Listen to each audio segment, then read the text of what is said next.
أعوذ بالله من الشيطان الرجيم بسم الله الرحمن الرحيم فلولا كان من القرون من قبلكم أولو بقية ينهون عن الفساد في الأرض إلا قليلا ممن أنجينا منهم واتبع الذين ظلموا ما أترفوا فيه وكانوا مجرمين وما كان ربك ليهلك القرى بظلم وأهلها مصلحون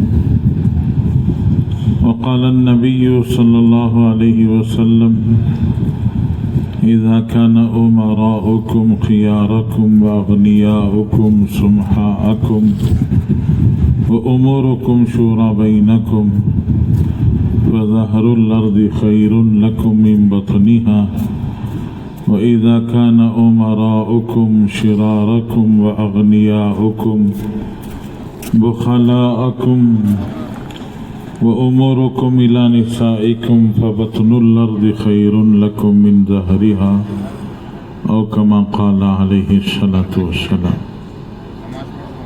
ذرا آگے بڑھیں، ہر ساتھی اپنے جگہ سامنے کی جگہ تھوڑا سا ماشاءاللہ ذرا آگے بڑھ جائیں، مل مل کر بیٹھیں. آ جاؤ ماشاءاللہ. بات تو پوری ہو چکی ہے جی. آ جاؤ، تھوڑا سا آگے آ جاؤ، ذرا حرکت کرو، پیچھے والے بھی حرکت کرو تھوڑا سا. بیجاپور تو ماشاءاللہ ہمارے پورے صوبے کی جان ہے. یہ سب پرانوں کا مجمع ہے. اجتماع میں جو عمومی اجتماع ہوتا ہے وہاں تو ٹھیک ہے، بولتے رہیں آ جاؤ بھی، نزدیک آ جاؤ. یہ تو پورا مسجد وار جماعتوں کا مجمع ہے جو اپنے اپنے علاقے میں ذمہ داریاں اٹھانے والا، ذمہ داریاں پوری کرنے والا. جی ذرا ہمت کرو، پیچھے والے بھی آگے بڑھو، سامان چھوڑ کے آ جاؤ، تھوڑا سا آگے بڑھ جاؤ. ہاں، آتے آتے کچھ ساتھیوں کو لے کے آؤ، راستے میں جو آپ کو نظر آئے ان کو دعوت دے کے آؤ، آگے بڑھ جاؤ. ماشاءاللہ ماشاءاللہ ماشاءاللہ. دو پیچھے والوں کے لیے کافی جگہ ہے، وہ بہت دور جو بیٹھے ہیں وہ سب اٹھ کر سامنے آ سکتے ہیں. مجمع میں مل کر بیٹھنے کے دو بڑے فائدے ہیں. ایک فائدہ ہے رحمان کی رحمت ملے گی، اور دوسرا فائدہ ہے شیطان سے حفاظت ہوگی. دور مجمع سے بیٹھے رہیں گے، بات تو سنائی دے گی، لیکن تھوڑی دیر بیٹھے رہیں گے، تھوڑی دیر کے بعد پیر لمبے کر لیں گے، اس کے بعد پڑھ کے سو جائیں گے اور یہ سمجھتے رہیں گے کہ ہم بھی دین کی بات سن رہے ہیں. اس لیے ذرا ہمت کرو. ادھر سے بھی دیکھو، یہ پنڈال میں جو مجمع بیٹھا ہے یہاں کافی جگہ باقی. آ جاؤ، ذرا اٹھ کر آ جاؤ، تھوڑی سی ہمت کرو. ذرا پرانے ساتھی ہمت کر کے آ جاؤ. دیکھو ماشاءاللہ ماشاءاللہ ماشاءاللہ. اور جو ساتھی ان کو بھی اشارہ کر کے آؤ. اشارہ. ایک فائدہ یہ ہے کہ ہمارے لیے قیامت کا انتظار چھوٹا ہے. حضرت آدم علیہ السلام کے زمانے میں جو لوگ پیدا ہوئے،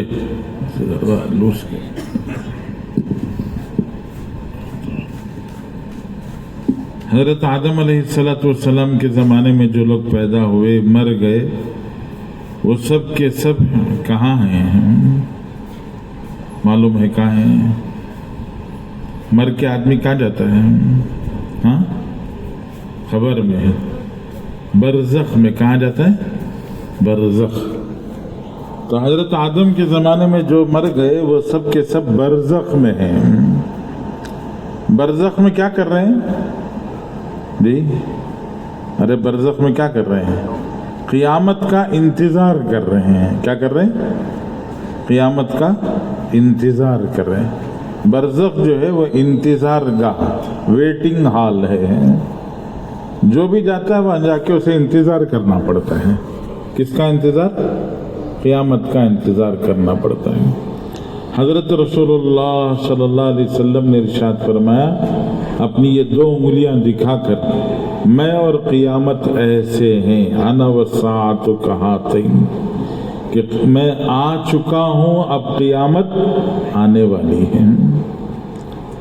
تو حضرت آدم علیہ السلام کے زمانے میں جو پیدا ہو کے مر گئے، ہزاروں سال وہ قبر میں پڑے ہوئے قیامت کا انتظار کر رہے ہیں۔ ہمارے لیے قیامت کا انتظار چھوٹا ہے کہ رسول اللہ صلی اللہ علیہ وسلم کے دنیا میں آنے کے بعد بس اب قیامت آنے والی ہے۔ یہ بھی حضور پاک صلی اللہ علیہ وسلم کی امت میں پیدا ہونے کا ایک فائدہ ہے۔ حضرت آدم کے زمانے میں پیدا ہوتے تو اتنی دیر تک پڑے پڑے انتظار کرتے رہتے۔ دوسرا فائدہ یہ ہے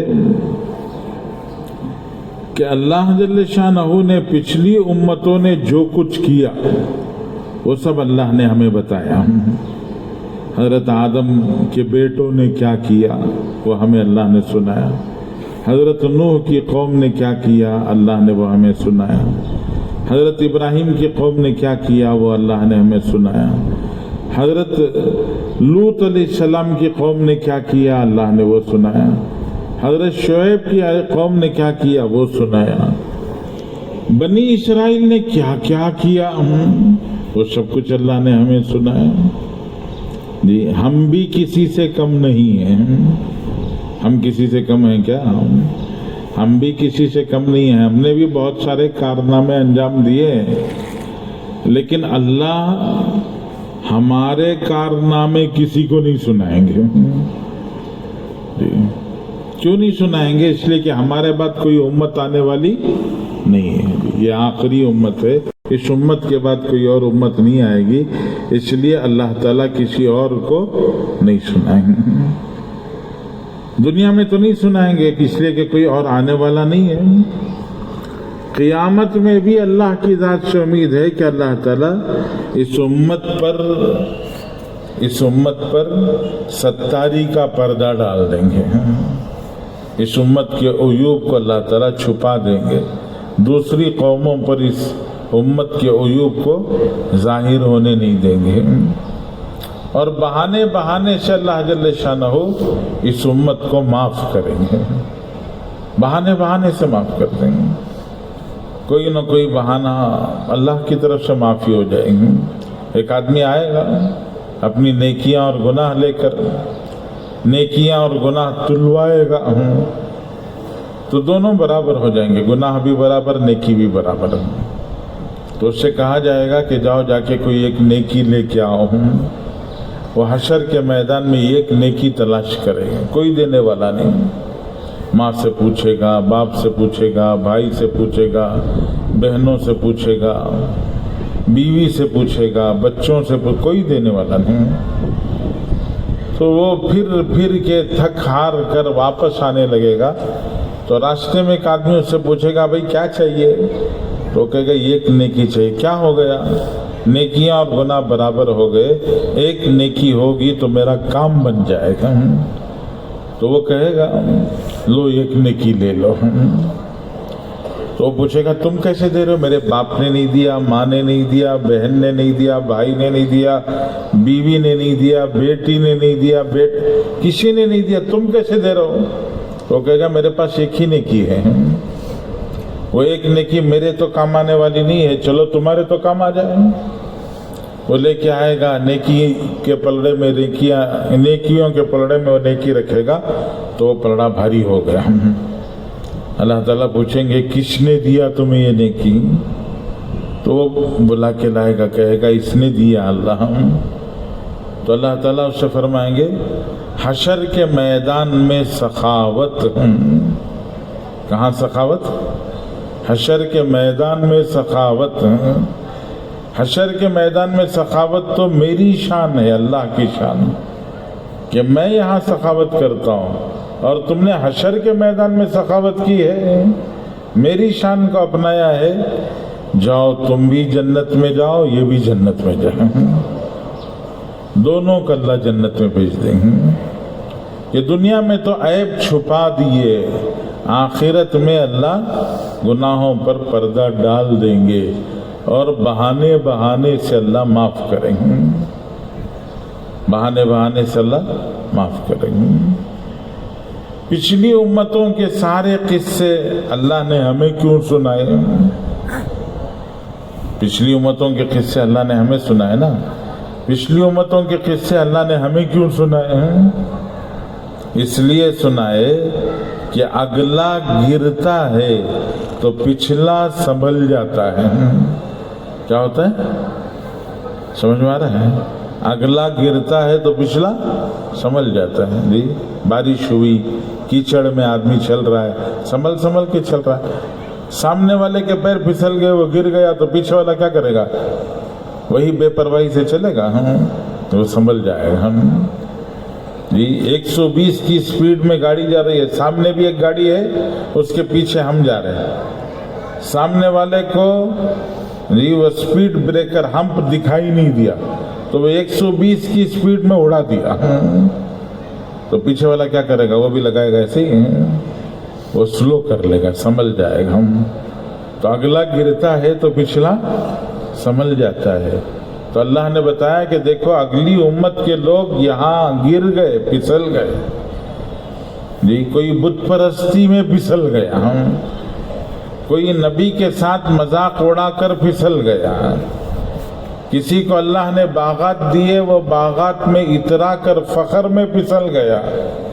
کسی کو اللہ تعالیٰ نے بیپار دیے، منڈیاں دی، بڑی بڑی منڈیاں، ان بڑی بڑی منڈیوں میں منمانی کا بیپار، ملاوٹ کرنا، دھوکہ دینا، ڈنڈی مارنا، یہ سب کر کے وہ پھسل گئے. تو تم کیا کرو؟ تم بھی پھسل جاؤ کہ تم سنبھل جاؤ. اللہ نے ان امتوں کے قوموں کے تذکرے کر کے ہمیں سمجھایا کہ یہ فلاں فلاں جگہ پر پھسل گئے، تم کیا کرو؟ ارے کیا کرو؟ سنبھل جاؤ. مولانا رومی رحمت اللہ علیہ ایک بہت بڑے بزرگ گزرے ہیں. مولانا رومی بہت بڑے بزرگ گزرے ہیں. ان کی کتاب ہے مثنوی شریف. اس کتاب میں مولانا رومی رحمت اللہ علیہ نے چھوٹے چھوٹے قصے سنائے ہیں، اور قصے سنا کر انہوں نے نصیحتیں کی ہیں. چھوٹا قصہ سناتے، نصیحت کرتے. مولانا رومی رحمت اللہ علیہ نے قصہ سنایا. کیا قصہ؟ جنگل میں ایک مرتبہ شیر شکار کے لیے نکلا. شیر نکلا تو اتنے میں بھیڑیا ملا راستے میں. اس نے پوچھا بادشاہ سلامت کہاں جا رہے ہیں؟ انہوں نے کہا میں شکار کے لیے نکلا ہوں. تو بھیڑیے نے کہا اجازت ہو تو میں بھی آپ کے ساتھ آتا ہوں. آ جاؤ، تم بھی میرے ساتھ آ جاؤ. بلا لیا. اور تھوڑی دیر چلے اور تھوڑی دور چلے تو لومڑی ملی. لومڑی نے دونوں کو پوچھا کہ کہاں جا رہے ہیں آپ حضرات؟ تو دونوں نے کہا ہم تو شکار کے لیے نکلے ہیں. لومڑی نے کہا اگر اجازت ہو تو میں بھی آ جاؤں. کہا کہ آ جاؤ. اب تینوں مل کے چلے. تھوڑی دور گئے تو ایک نیل گائے، جنگلی گائے دکھائی دی. تو شیر نے جنگلی گائے کا شکار کر لیا. اس کو جھپٹ کے پکڑ لیا، مار دیا. ابھی جنگلی گائے کا شکار ہوا تھا کہ اتنے میں ایک ہرن دکھائی دیا. تو شیر نے اس کو بھی جھپٹ کے پکڑ لیا، اس کا بھی شکار کر لیا. اتنے میں ایک چھوٹا خرگوش دوڑتا ہوا دکھائی دیا، اس پر جھپٹا مارا تو وہ بھی شکار ہو گئے. اب 3 شکار 3 شکاری ہو گئے نا. 3 شکار ہو گئے اور 3 شکاری. 3 لوگ شکار کے لیے نکلے تھے، شیر، بھیڑیا اور لومڑی. اور 3 شکار ہو گئے، ایک جنگلی بیل، دوسرا ہرن اور تیسرا خرگوش. تو 3 شکار 3 شکاری. تو شیر نے بھیڑیے سے کہا یہ ہم 3 یہ 3، ایسا کرو کہ تم ہمارے درمیان میں اس کو تقسیم کرو، ڈیوائیڈ کرو، کس کو کیا ملنا چاہیے بتاؤ، میں تمہاری عقل کا امتحان لینا چاہتا ہوں. تو لومڑی نے کہا بہت آسان ہے بادشاہ سلامت، کہ جنگلی بیل یہ بڑا جانور ہے، آپ ہم سب کے بڑے ہیں، تو آپ جنگلی بیل رکھ لیجئے. یہ لومڑی چھوٹا جانور ہے، اس کو خرگوش دے دیں گے، اور میں دونوں کے بیچ میں ہوں اس لیے میں ہرن رکھ لیتا ہوں۔ اس نے تقسیم کی، 3 کو 3 تقسیم کیا۔ ہم شیر کو تقسیم پسند نہیں آئی۔ شیر نے کہا نالائق، سب شکار تو میں نے کیا ہے، تو حصہ لگاتا ہے، باٹا باٹی کرتا ہے۔ اس کو غصہ آیا تو ایک تھپڑ لگایا ہم، تو بھیڑیے کا کام بھی تمام ہو گیا۔ اب اس نے لومڑی سے کہا اچھا میں تمہاری عقل جانچنا چاہتا ہوں، دیکھیں تمہیں کتنی سمجھ ہے، بتاؤ کیسے تقسیم کرنا ہے۔ تو لومڑی نے کہا بادشاہ سلامت بہت آسان ہے، صبح صبح آپ نکلے ہیں شکار کے لیے، پہلے تو یہ نیل گائے، جنگلی گائے صاف کر دیجئے، اس کو آپ جو ہے کھا لیجئے تسلی سے۔ شام کو رات کے کھانے کے لیے ہرن تو رکھا ہی ہے آپ کے لیے، اب جو ہے دوپہر کے وقت میں گائے کھا لیجئے، رات میں ہرن کھا لیجئے، شام کو 4-5 بجے چائے پیتے وقت پر یہ خرگوش ہے وہ کھا لیجئے۔ گائے بھی شیر کے ہی حصے میں لگا دیا، خرگوش بھی شیر کے حصے میں ہی لگا دیا، ہرن بھی شیر کے حصے میں، اپنے لیے کچھ نہیں لیا، 3 کے 3 بھی کس کے لیے رکھ دیے ہیں؟ شیر کے لیے رکھ دیے ہم۔ تو شیر نے پوچھا تجھے اتنی سمجھ کہاں سے آ گئی؟ اگلا گرتا ہے تو پچھلا سنبھل جاتا ہے۔ تو اللہ نے ہمیں قرآن پاک میں قصے اسی لیے سنائے کہ دیکھو اگلے گر گئے۔ حضرت نوح کی قوم بت پرستی میں پھنس گئی۔ حضرت نوح نے چلا نہیں لگایا، 4 مہینے نہیں لگائے، سال نہیں لگایا، کتنے سال؟ 950 سال، 950 سال۔ انی دعوت قومی لیلا و نہارا۔ حضرت نوح فرماتے ہیں میں نے پوری رات دعوت دی ہے، پورا دن دعوت دیا ہے۔ انی دعوتہم جہارا واسررت لہم اسرارا۔ میں نے موقع پڑا، مجمع تھا تو مجمع میں میں نے زور زور سے پکار کر دین سمجھایا، دعوت دی۔ اور جب لوگ تنہا کھڑے ہوئے تھے، اکیلے کھڑے ہوئے تھے، تو میں ان کے پاس جا کر اسررت لہم اسرارا، میں ان کے ساتھ سرگوشی کی طرح سے بات کرنے لگا ہوں، کان میں بات سنایا، لیکن میری دعوت ان کے اوپر کچھ اثر نہیں کی۔ 9.5 سال تک براتے رہے، ہر دن دعوت ہے، اور روزانہ قوم کا مذاق اڑانا، ستانا، تکلیف دینا۔ حضرت نوح نے 950 سال دعوت دی۔ کس بات کی دعوت دی؟ کہ اللہ کی عبادت کرو، اللہ کے ساتھ میں کسی کو شریک نہ کرو۔ ادھر حضرت نوح آواز لگا کے جاتے کہ اللہ کی عبادت کرو، اللہ کے ساتھ میں کسی کو شریک نہ کرو، ادھر سے ان کی قوم کے گرو گھنٹال، چودھری، ان کے بڑے لوگ یہ آواز لگاتے سنو نوح کے بولنے پر کسی کی عبادت چھوڑ دو تو چھوڑ دو، لیکن 5 خداؤں کی عبادت نہیں چھوڑنا۔ لا تذرن ودا ولا سواعا ولا یغوث ویعوق ونسرا، کہ یہ 5 خدا ہیں، یہ تو سب سے بڑے ہیں، ان 5 خداؤں کی عبادت نہ چھوڑنا۔ لا تذرن ودا سواعا یغوث یعوق نسرا۔ ادھر حضرت نوح توحید کی دعوت دے رہے ہیں اور قوم کے گرو گھنٹال شرک کی دعوت دے رہے ہیں۔ حضرت نوح علیہ السلام کو روزانہ پتھر برسانا، پتھر مارنا، پتھروں میں چھپ جاتے حضرت نوح۔ حضرت جبرائیل آ کے پھر حضرت نوح کو تیار کرتے ہیں۔ اس طرح اللہ کے ساتھ میں شرک کیا، ہم اللہ کو ناراض کیا۔ اللہ جل شانہ نے کیا کیا؟ وَفَجَّرْنَا الْأَرْضَ عُيُونًا فَالْتَقَى الْمَاءُ عَلَى أَمْرٍ قَدْ قُدِرَ۔ اللہ نے زمین سے پانی ابال دیا، زمین سے پانی ابلنے لگا، آسمانوں سے پانی برسنے لگا، فارت تنور چولہے سے پانی ابلنے لگا، فوارے کی طرح سے اڑنے لگا، چاروں طرف سے پانی ہی پانی،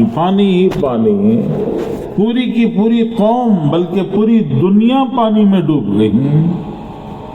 قرآن پاک میں اللہ تعالیٰ فرماتے ہیں وَلَمَّا طَغَى الْمَاءُ حَمَلْنَاكُمْ فِي الْجَارِيَةِ، جب پانی سرکش ہو گیا تو ہم نے تمہیں کشتی میں بٹھا لیا۔ سرکش ہو گیا پانی، کیا مطلب؟ سرکش کا مطلب شریر ہو گیا، ہاں پانی سرکش ہو گیا کیا مطلب ہے؟ حضرت علی رضی اللہ تعالیٰ عنہ فرماتے ہیں جب حضرت نوح کی قوم نے حضرت نوح پر ظلم کیا، حضرت نوح کا مذاق اڑایا اور اللہ کی توحید کا انکار کیا تو اللہ ناراض ہو گئے اور اللہ نے عذاب بھیجا پانی کا۔ پانی اور ہوا کنٹرول کرنے والے فرشتے کا نام ہے میکائیل۔ پانی اور ہوا کنٹرول کرنے والے فرشتے کا نام ہے میکائیل۔ حضرت میکائیل علیہ السلام کتنے بڑے ہیں؟ کتابوں میں آتا ہے کتنے بڑے ہیں حضرت میکائیل علیہ السلام؟ میں اور آپ، ہمارے سر پر ایک گلاس پانی ڈالو تو کان کے نیچے اتر جاتا ہے، ایک جگ پانی ڈالو تو آدھے سینے تک آ جاتا ہے، ایک بکیٹ پانی اٹھا کے سر پہ ڈالو تو پورا پاؤں تک آ جاتا ہے۔ حضرت میکائیل علیہ السلام کے سر پر 7 سمندروں کا پانی اٹھا کر حضرت میکائیل کے سر پر ڈالو تو حضرت میکائیل کے سر سے اتر کر کان تک بھی نہیں آتا۔ کتنا ڈالو تو 7 سمندر کا پانی اٹھا کے ڈالو تو کتنے بڑے ہوں گے حضرت میکائیل، کتنا بڑا فرشتہ، ان کی طاقت کتنی زبردست ہوگی۔ وہ فرشتہ پانی کا سپلائی، پوری دنیا میں واٹر سپلائی، اناج سپلائی کرنے کا، ہوا سپلائی کرنے کا ذمہ ہے حضرت میکائیل علیہ السلام کے۔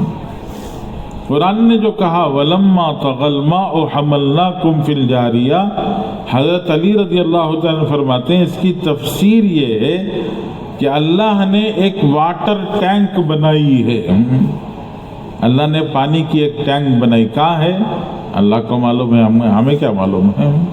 فی علم اللہ، اللہ کے علم میں ہے۔ اللہ نے ایک پانی کی ٹینک بنائی ہے۔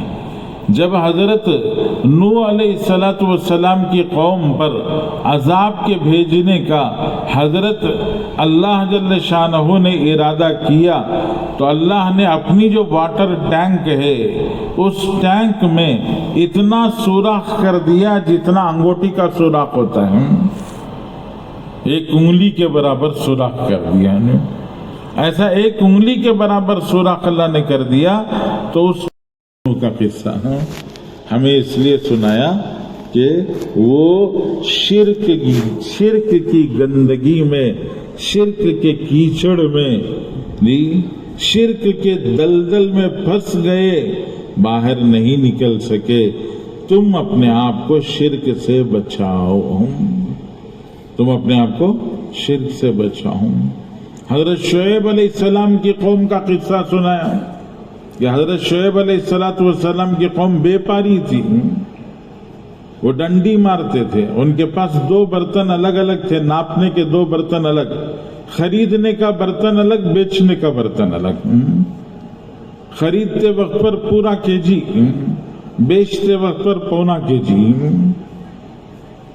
تو اس طرح سے ڈنڈی مار کے بیچتے تھے۔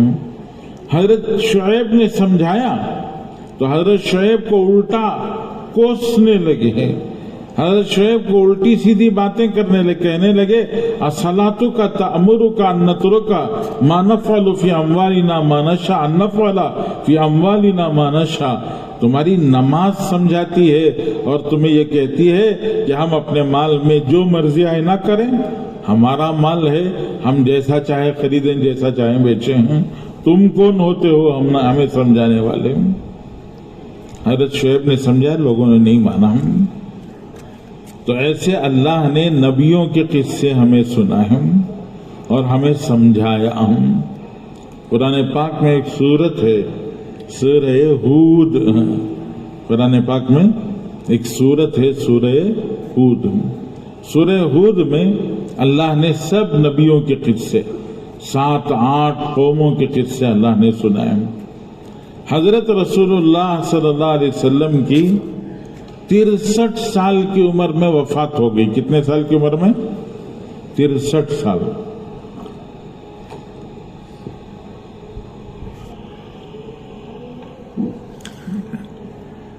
ترسٹھ سال بولے تو 60 پر 3 سال. چاند کی تاریخ کے اعتبار سے 60 پر 3 سال. یہ جو ہمارا دوسرا کیلنڈر ہے سورج کی تاریخ کے اعتبار سے، اس تاریخ کے اعتبار سے رسول اللہ صلی اللہ علیہ وسلم کی عمر 62 سال اور کچھ مہینے تھی. پورے 63 سال نہیں ہوئے تھے. اور آج بھی ماشاءاللہ حضرت رسول اللہ صلی اللہ علیہ وسلم انتقال سے پہلے رسول اللہ صلی اللہ علیہ وسلم پر بڑھاپا طاری ہو گئے. بہت کمزور ہو گئے. اتنا کمزور ہو گئے کہ رسول اللہ صلی اللہ علیہ وسلم یہ ستون ہے نا، یہ ستون کے پاس رسول اللہ کا حجرہ، یہاں محراب، اپنے حجرے سے محراب تک چل کر نہیں آ سکتے تھے. 2 آدمیوں کے سہارے سے آتے تھے، اور وہ 2 آدمیوں کے سہارے سے بھی پیر جمتا نہیں تھا زمین پر. ہاتھ مونڈے پر رکھ دیتے اور پیر گھسٹتے ہوئے آتے تھے. اتنے کمزور ہو گئے اللہ کے رسول صلی اللہ علیہ وسلم وصال سے پہلے، انتقال سے پہلے. اتنے کمزور. 60 سال 62 سال آج کے زمانے میں کوئی بڑی عمر نہیں ہے. آج بھی 60-62 سال کی عمر میں کوئی اتنا کمزور نہیں ہوتا ہے. پرانے زمانے کے لوگ تو اور بھی زیادہ مضبوط رہتے تھے، اور عرب تو ماشاءاللہ آج بھی مضبوط ہوتے ہیں.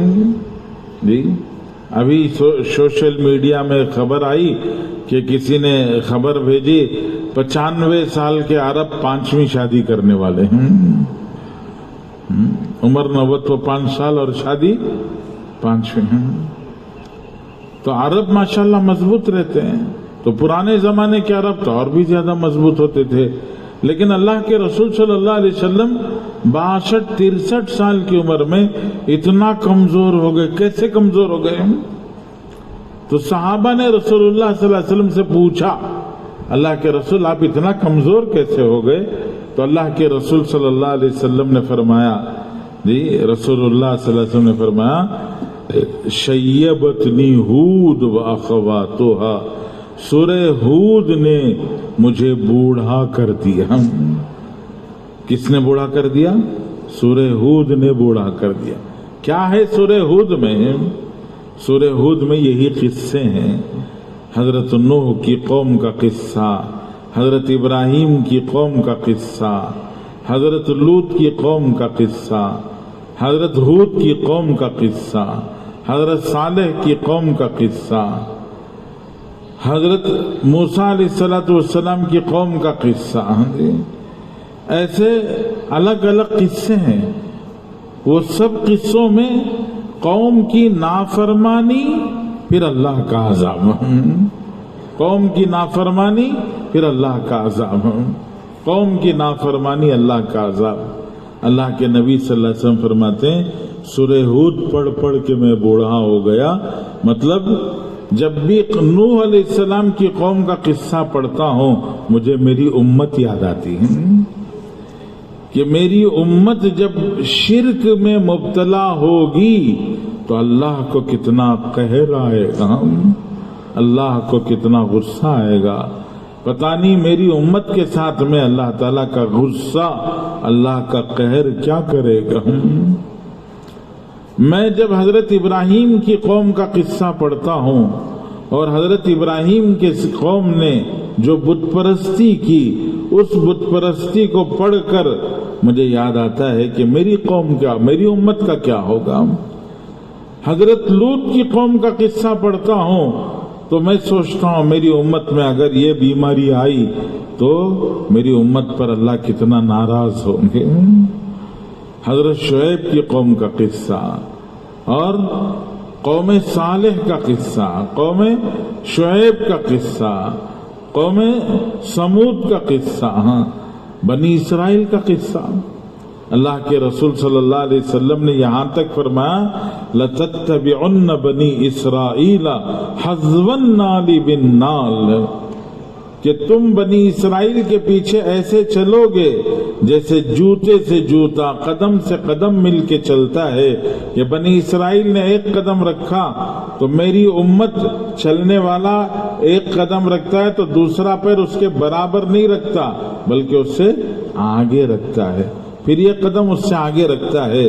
تو لَتَتَّبِعُنَّ بَنِي إِسْرَائِيلَ حَذْوَ النَّالِ بِالنَّالِ، کہ بنی اسرائیل نے قدم رکھا تو تم ایک قدم اس سے آگے رکھو گے.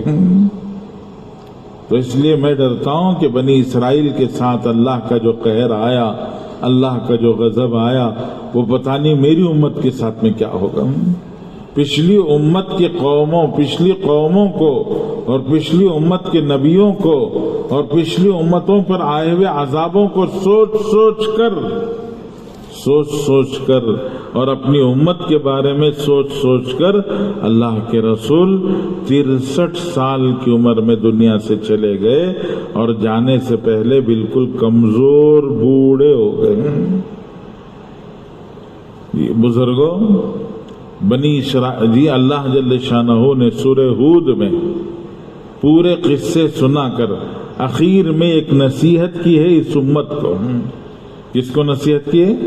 ہماری اس امت کو نصیحت کی ہے. اللہ جل شانہ نے فرمایا نوح کی قوم پر، ہود کی قوم پر، صالح کی قوم پر، شعیب کی قوم پر اور لوط کی قوم پر، یہ جتنی قومیں نبیوں کی گزری ہیں علیہم الصلاۃ والسلام، ان تمام نبیوں کی امتوں اور قوموں پر اللہ کا عذاب نہ آتا. آ گیا نا اللہ کا عذاب. اللہ فرماتے ہیں اللہ کا عذاب نہ آتا. کب نہیں آتا؟ اللہ تعالیٰ فرماتے ہیں اگر ایک بات ہوتی تو اللہ کا عذاب وہاں نہیں آتا. اور وہ بات کیا تھی؟ اللہ نے اس کو فرمایا فَلَوْلَا كَانَ مِنَ الْقُرُونِ مِنْ قَبْلِكُمْ أُولُو بَقِيَّةٍ يَنْهَوْنَ عَنِ الْفَسَادِ. کچھ لوگ اگر ایسے ہوتے جن کے پاس پرانوں کی خوبیاں ہوتی اور وہ پرانوں کی خوبیوں کے ساتھ میں برائی سے لوگوں کو روکتے ہیں، دیوار بن جاتے ہیں، دیوار بن جاتے، کھڑے ہو جاتے اور روکتے، تو اللہ کا عذاب نہیں آتا.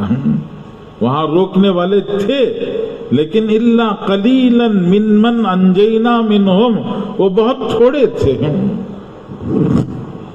حضرت نوح علیہ السلام کی 950 سال کی محنت میں 80-82 لوگ ہیں، بالکل تھوڑے سے ہیں. حضرت لوط کی قوم میں کوئی نہیں تھا، تھوڑے سے ہیں، بیوی تک ادھر چلی گئی تھی.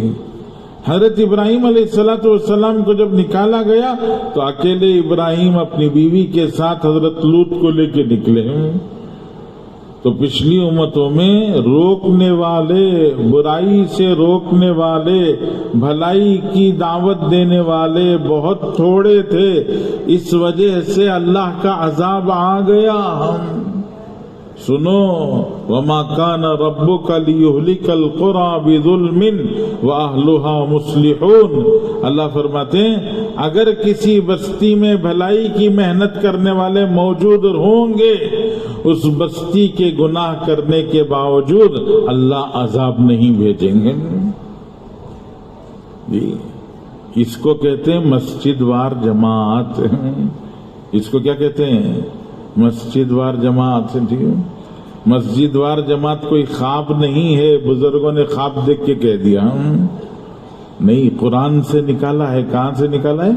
قرآن سے نکالا ہے. قرآن میں اللہ تعالیٰ فرماتے ہیں جس بستی میں بھلائی کی محنت کرنے والے موجود رہیں گے وہاں اللہ کا عذاب نہیں آئے گا. اس لیے ہمارے بزرگوں نے کہا کہ ہر مسجد میں مسجد وار جماعت بناؤ. کیا کرو؟ ہر مسجد میں مسجد وار جماعت بناؤ. مسجد وار جماعت کسے کہتے ہیں جی؟ وہ 12 آدمی جو کونے میں بیٹھتے ہیں ان کو بولتے ہیں. ان کو نہیں بولتے. مسجد وار جماعت کہتے ہیں نماز کو آنے والا ہر مصلی مسجد وار جماعت ہے. ایک مسجد میں ایک بستی میں 500 گھر ہیں. اس بستی میں مسجد کو نماز کو 50 آدمی آتے ہیں. آپ تصور کر کے دیکھیں وہ پورے 50 آدمی مسجد کی جماعت میں بیٹھ جائیں اور پورے 50 آدمی جا کر ایک گھر کے سامنے کھڑے ہو کے بولیں تمہارے گھر کا مرد زبان سے مسجد میں نماز پڑھے گا. 50 آدمی جا کر کسی گھر کے سامنے کھڑ کے بولیں, کیا بولیں؟ تمہارے گھر کا مرد کل مسجد میں نماز پڑھے گا. کسی کی ہمت ہے انکار کرنے کی؟ جی 50 آدمی جا کے گھر کے سامنے کھڑ کے بولے. گاؤں میں کوئی برائی ہوتی ہے, شراب خانہ اڈا کسی نے کھولا ہے, یہ مسجد وار جماعت کے 50 آدمی جا کے اس گھر کے سامنے کھڑ کے بولے کل سے ہمارے گاؤں میں یہ دھندا نہیں چلے گا, یہ دھندا ہمارے گاؤں میں نہیں چلے گا, یہ بند کرو اس کو. کسی کی ہمت ہے دھندا چلانے کی؟ تو اس کو اللہ تعالیٰ نے فرمایا وَمَا كَانَ رَبُّكَ لِيُهْلِكَ الْقُرَى بِظُلْمٍ وَأَهْلُهَا مُصْلِحُونَ. جس بستی میں بھلائی کی محنت کرنے والی ایک جماعت ہو, جماعت بڑی جماعت ہے, تو جب وہ جماعت محنت کرے گی تو نقشہ بدل جائے گا. کیا بدل جائے گا؟ نقشہ بدل جائیں گے. یہ تبلیغ ایک محنت کا نام ہے اور تبلیغ کی محنت میں ایک طاقت ہے. طاقت ہے کیا؟ طاقت تبلیغ کی محنت میں اتنی زبردست طاقت ہے کہ وہ افراد کو, قوموں کو, خاندانوں کو, بستیوں کو نہیں, اس میں اتنی طاقت ہے کہ وہ زمانے کو بدل دے گی. کس کو بدل دے گی؟ زمانے کو. اللہ کے رسول صلی اللہ علیہ وسلم جب دنیا میں تشریف لائے تو 600 سال کا اندھیرا تھا. کتنا؟ 600 سال کا اندھیرا. حضرت عیسیٰ علیہ السلام کو آسمانوں پر اٹھائے ہوئے قریب 600 سال ہو گئے تھے. کتنے سال؟ 600 سال. 600 سال کا اندھیرا. اس زمانے کو کیا کہتے تھے؟ جاہلیت کا زمانہ. کیا بولتے تھے؟ جہالت نہیں, جاہلیت. جہالت نادانی کو کہتے ہیں, نہیں جاننے کو کہتے ہیں. جاہلیت جہالت کو فطرت بنا لینے کو کہتے ہیں. نہیں جاننا کوئی بات نہیں ہے جی. بیجاپور میں آ کر کوئی پوچھے بھئی عبد الرحمان صاحب کا گھر کہاں ہے, تو بولیں کون سے عبد الرحمان صاحب؟ نہیں مجھے نہیں معلوم ہے. بیجاپور میں اتنے سال سے رکھو فائدہ کہ عبد الرحمان صاحب کا گھر ہی نہیں معلوم ہے. چلے گا بولنے سے؟ نہیں معلوم ہے, نہیں معلوم, کیا کرنا. جہالت کوئی بری چیز نہیں ہے, نہیں جانتا بہت ساری چیزیں انسان. جاہلیت بہت بری چیز ہے کہ جہالت کیا بن جائے؟ فطرت بن جائے, اندر گھس جائے. تلوار تیز ہے یا نہیں ہے یہ دیکھنے کے لیے گردن اڑا ڈالتے تھے. جاہلیت. تلوار تیز ہے یا نہیں دیکھنے کے لیے کیا کرتے تھے؟ گردن اڑا دیتے. جاہلیت آ گئی تھی. جاہلیت. 2 آدمی اونٹ پر دونوں دوست تھے, دونوں مل کر سفر کر رہے ہیں ریگستان میں. ریگستان میں پانی آسانی سے نہیں ملتا تھا. تھوڑا سا پانی کہیں دکھا, دونوں نے اپنے اونٹ کو دوڑایا, لیکن ایک اونٹ پہلے آ گیا. اونٹ کی خصوصیت یہ ہے کہ وہ منہ جب پانی میں ڈالتا ہے تو پورے کا پورا پانی کھینچ لیتا ہے. وہ تو صحرا میں, ریگستان میں تھوڑا سا پانی, بارش کا کھڑا ہوا پانی ہوتا ہے, اس نے منہ ڈالا تو پورا پانی کھینچ لیا. دوسرا اونٹ آیا تو اسے پانی نہیں, تو دونوں میں لڑائی شروع ہو گئی. اس نے پکڑ کے اس کی گردن مار دی. واپس گاؤں کا آیا, گاؤں والوں نے پوچھا تیرا دوست کہاں ہے, وہ کہاں گیا؟ تو اس نے کہا مار دیا میں نے اس کو. اس کے خاندان والے آئے، اس نے اس کو مار دیا، پھر اس کے خاندان والے ان سے لڑائی، دونوں لڑتے لڑتے خالی ہو گئے۔ قرآن کہتا ہے الہاکم التکاثر حتی زرتم المقابر، یہ جو لڑکے مرے نا اس کو فخر کا سبب بنا لی ہوں، کہا ہمارا خاندان بڑا، تمہارا خاندان بڑا۔ ایک گاؤں والوں نے، دو قبیلے رہتے تھے، دونوں نے کہا ہم بڑے تم بڑے ہم بڑے، یہ دونوں نے مل کے کہا فیصلہ کیسا کریں گے، فیصلہ کیسا کریں گے؟ تو دونوں نے مل کے کہا چلو قبرستان میں جا کے قبریں گنیں گے، اگر تمہاری قبریں زیادہ تو تم بڑے، ہماری قبریں زیادہ تو ہم بڑے۔ تو اللہ نے کہا الہاکم التکاثر، کتنے غافل ہو گئے تم لوگ، ہاں قبرستان جا کر بھی 1 2 3 گنتی گن کے خبر گن کر میں بڑا تو بڑا جھنڈا لہرا رہے ہو، خبر دیکھ کر تو موت یاد کرنا، آخرت یاد کرنا، اتنے غافل ہو گئے۔ ایسی جاہلیت آ گئی تھی، 600 سال کی جہالت۔ اللہ کے رسول صلی اللہ علیہ وسلم نے محنت کی، کتنے سال محنت کی؟ 23 سال۔ 23 سال کی محنت میں ماشاءاللہ زمانہ بدل گیا۔ کیا بدل گیا؟ لوگ نہیں بدلے ہیں، بستی نہیں بدلی، یہ خاندان نہیں بدلا، کیا بدل گیا؟ زمانہ بدل گیا۔ اللہ کے رسول صلی اللہ علیہ وسلم نے فرمایا ابھی تک جاہلیت کا زمانہ تھا، اب محنت کی برکت سے اسلام کا زمانہ آ گیا، اور اسلام کا زمانہ خیر القرون قرنی، سب سے بہترین زمانہ میرا زمانہ ہے۔ حضرت آدم سے لے کر قیامت تک کے دور کو الگ کر کے ناپا جائے تو سب سے بہترین زمانہ کون سا؟ رسول اللہ کا زمانہ۔ زمانہ بدل گیا۔ کیسے بدل گیا؟ حضرت عبداللہ بن جعفر رضی اللہ تعالیٰ عنہ ایک مرتبہ مدینے کے باہر ایک باغ میں گئے، دھوپ کا وقت تھا، تھوڑی دیر بیٹھ گئے، دیکھا اس باغ کا جو مالی ہے وہ کھانے کے لیے آ کے بیٹھا۔ اب کھانے کے لیے بیٹھا تو اس نے روٹی اپنا توشہ کھولا۔ توشہ کیا؟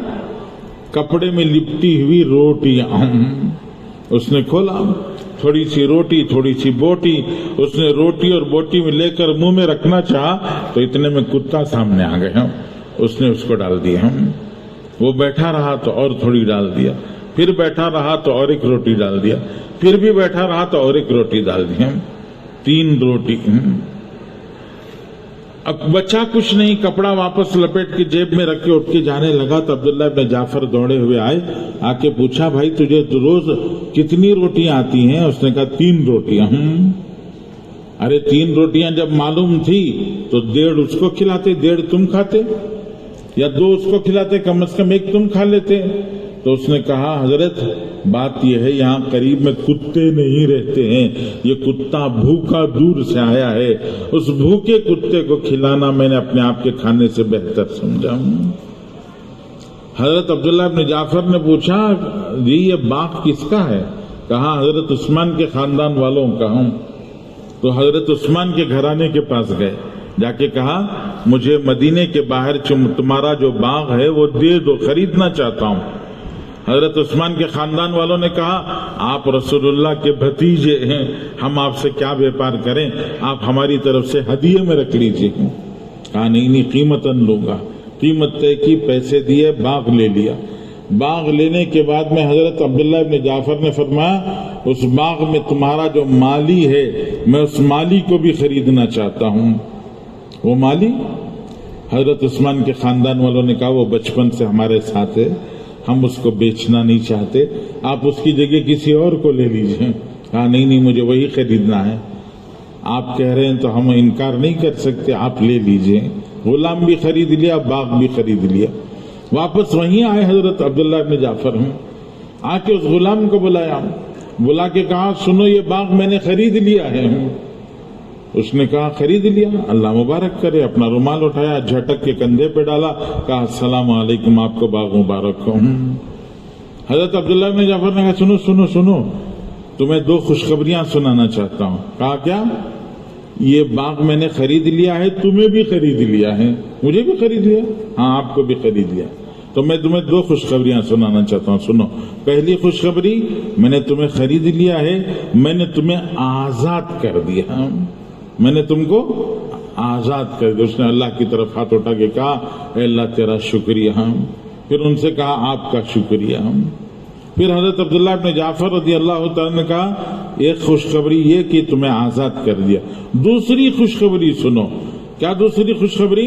کہا کہ یہ باغ، یہ اتنا بڑا پورا باغ، یہ پورے کا پورا باغ میں نے تمہیں ہدیہ کر دیا. جی حضرت عبداللہ ابن جعفر کو اس غلام نے کہا جناب ذرا غور سے سنیے، میں آپ کو گواہ بنا کے کہنا چاہتا ہوں یہ باغ جو آپ نے مجھے ہدیہ کیا، میں نے یہ باغ حضرت عثمان کے خاندان والوں کو ہدیہ کر دیا. جس کے پاس کھانے کے لیے 2 روٹی نہیں ہے اس کا دل اتنا بڑا ہے.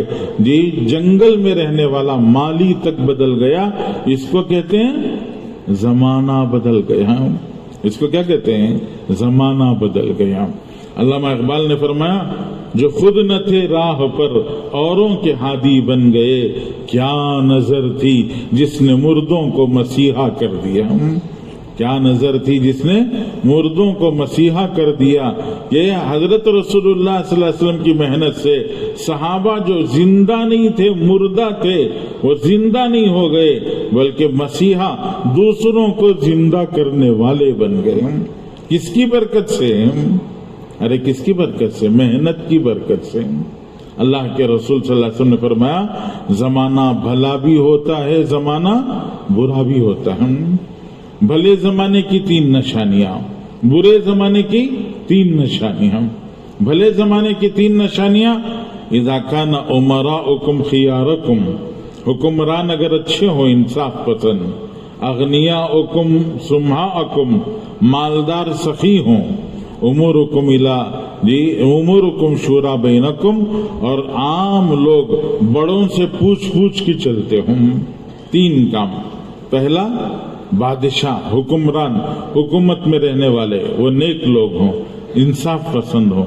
اور دوسرا فرمایا مالدار، دوسرا طبقہ مالدار سخی ہوں. اور تیسرا عام لوگ عام لوگ اپنے بڑوں کو پوچھ کے چلتے ہوں. یہ بہترین زمانہ ہے. اللہ کے رسول نے فرمایا فظاہر الارض خیر لکم من بطنها، زمین پر زندہ رہنا مر کے قبر میں جانے سے بہتر ہے. اور آگے فرمایا 3 نشانیاں برے زمانے کی ہیں. اگر حکمران برے لوگ ہو جائیں، مالدار کنجوس ہو جائیں، اور عام لوگ سب کے سب اپنی عورتوں کے تابع ہو جائیں، تو اللہ کے رسول صلی اللہ علیہ وسلم نے فرمایا فبطن الارض خیر لکم من ظہرها، تو مر کے قبر میں چلے جانا زندہ رہنے سے بہتر ہے. تو زمانہ برا بھی ہوتا ہے، زمانہ بھلا بھی ہوتا ہے. جی برے زمانے کی 3 نشانیاں، بھلے زمانے کی 3 نشانیاں. کہ بھلے زمانے میں ہر طبقے میں اچھائی ہوتی ہے، حکمرانوں کے طبقے میں بھی اچھائی ہوتی ہے، اور عام مالداروں کے طبقے میں بھی اچھائی ہوتی ہے، اور عام لوگوں کے طبقے میں بھی اچھائی ہوتی ہے. اور برے زمانے میں تینوں طبقے بگڑ جاتے ہیں، 3 طبقے بھی بگڑ جاتے ہیں. حضرت عمر رضی اللہ عنہ فرماتے تھے مدینے کا کتا بھوکا سوئے تو مجھے ڈر ہے کل اللہ مجھے پوچھیں گے. کہ انصاف پسند بادشاہ ہوں. لوگ جو ہیں جب زمانہ اچھا ہوتا ہے تو بادشاہ انصاف پسند ہوتے ہیں، نیک لوگ ہوتے ہیں، سمجھدار ہوتے ہیں.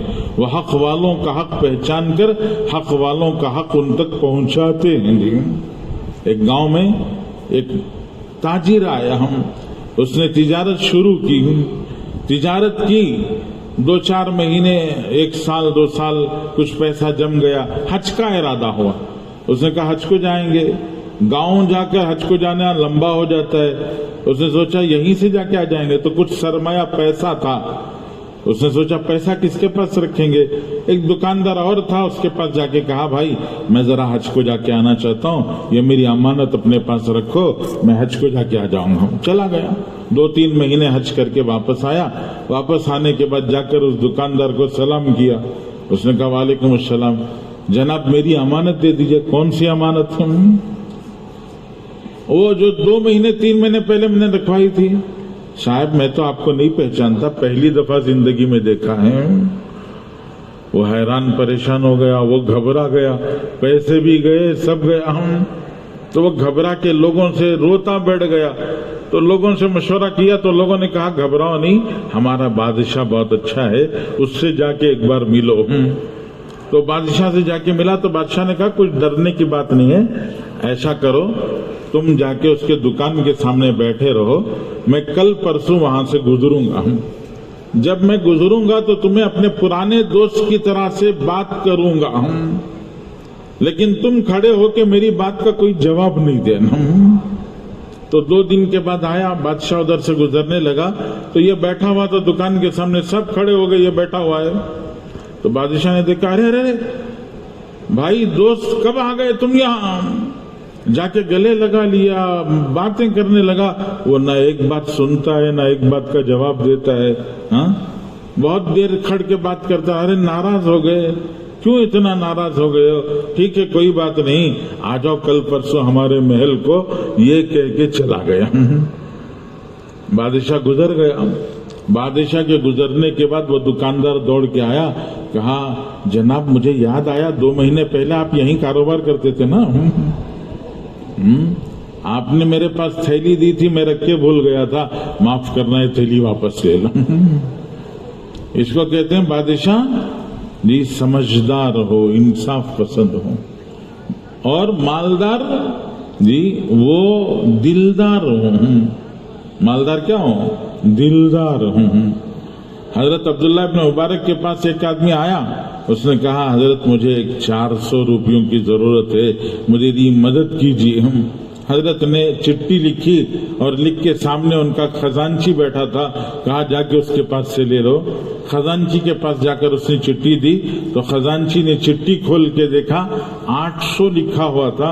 خزانچی نے پوچھا آپ نے حضرت سے کتنے مانگے تھے؟ اس نے کہا 400 مانگے تھے۔ تو جی خزانچی نے کہا شاید حضرت بھول کے 800 لکھ دیے ہیں، میں ذرا پوچھ کے آتا ہوں۔ جا کے پوچھا تو حضرت نے فرمایا نالائق، میں نے جتنے لکھے ہیں اتنے دینا نا، تجھے کیا ضرورت ہے پوچھنے کی؟ چٹھی لے کے پھاڑ دی اور اس پر 1600 لکھ کے دیا اور کہا کہ اس نے 400 مانگے تھے لیکن میں 800 دے کر ایک حدیث کی خوشخبری لینا چاہتا تھا کہ اگر کسی مسلمان کو اس کی امید کے بغیر کوئی خوشی پہنچا دو، کل قیامت میں اللہ تمہیں امید کے بغیر خوشی پہنچا دیں گے۔ میں اس خوشخبری کے لیے لکھا تھا، اب اس نے 800 دیکھ لیے تو اب اسے 800 سے خوشی نہیں ہوگی، اس لیے 1600 دے دو۔ یہ ہوتی ہے سخاوت۔ اور بڑے چھوٹے کی بات، چھوٹے بڑوں کی بات مان کر چلتے ہیں۔ زمانہ جب برا ہوتا ہے ہر طبقہ برا ہو جاتا ہے، حکمران بھی برے اور مالدار کنجوس بن جاتے ہیں۔ ایک کنجوس کے پاس ایک مہمان آیا، مہمان نے آ کے کہا کہ ایک کنجوس کے گھر کو مہمان آ گئے۔ مہمان کی آمد کو دیکھ کر کنجوس نے اپنے بیٹے کو بلایا، بلا کے کہا بھائی بیٹے جاؤ جلدی جا کر مہمان آئے ہیں 1 kg گوشت لے کے آؤ۔ وہ گیا، آدھا گھنٹہ پونا گھنٹہ گزر گیا، آدھے پونے گھنٹے کے بعد آیا، خالی ہاتھ واپس آیا۔ یہ کنجوس نے پوچھا بیٹے میں نے گوشت لانے کے لیے بھیجا تھا، نہیں لائے؟ اس نے کہا حضرت والد صاحب گیا تھا میں، گوشت کے دکان پر جا کے کہا 1 kg گوشت دے دو، تو اس نے کہا میں تمہیں مسکے کے جیسا گوشت دوں گا۔ تو میں نے سوچا مسکے کے جیسا گوشت کھلانے سے اچھا ہے مسکا کھلانا، اس لیے مسکے کے دکان پہ چلا گیا۔ مسکے کے دکان پہ جا کے کہا کہ 1 kg مسکا دے دو، تو اس نے کہا میں تمہیں شہد کے جیسا مسکا دوں گا۔ تو میں نے سوچا کہ شہد کے جیسا مسکا کھلانے سے اچھا کیا ہے شہد کھلانا، تو میں وہ لینے چلا گیا۔ شہد کی دکان پہ جا کے پوچھا تو اس نے کہا بالکل پانی کے جیسا تجھے شہد دوں گا۔ تو میں نے سوچا پانی تو گھر میں ہے، شہد لینے کی ضرورت کیا ہے، اس لیے خالی ہاتھ واپس آ گئے۔ تو باپ نے غصے سے کہا نالائق جی چپل جو میں نے دلائے تھے وہ چپل پہن کر سارا بازار اگر ایسا پھرتا رہے گا تو ہر مہینے ایک چپل دلانے پڑیں گے. تو بیٹے نے کہا ابا جان گھبرائیے نہیں, مہمان کے چپل پہن کے گیا تھا.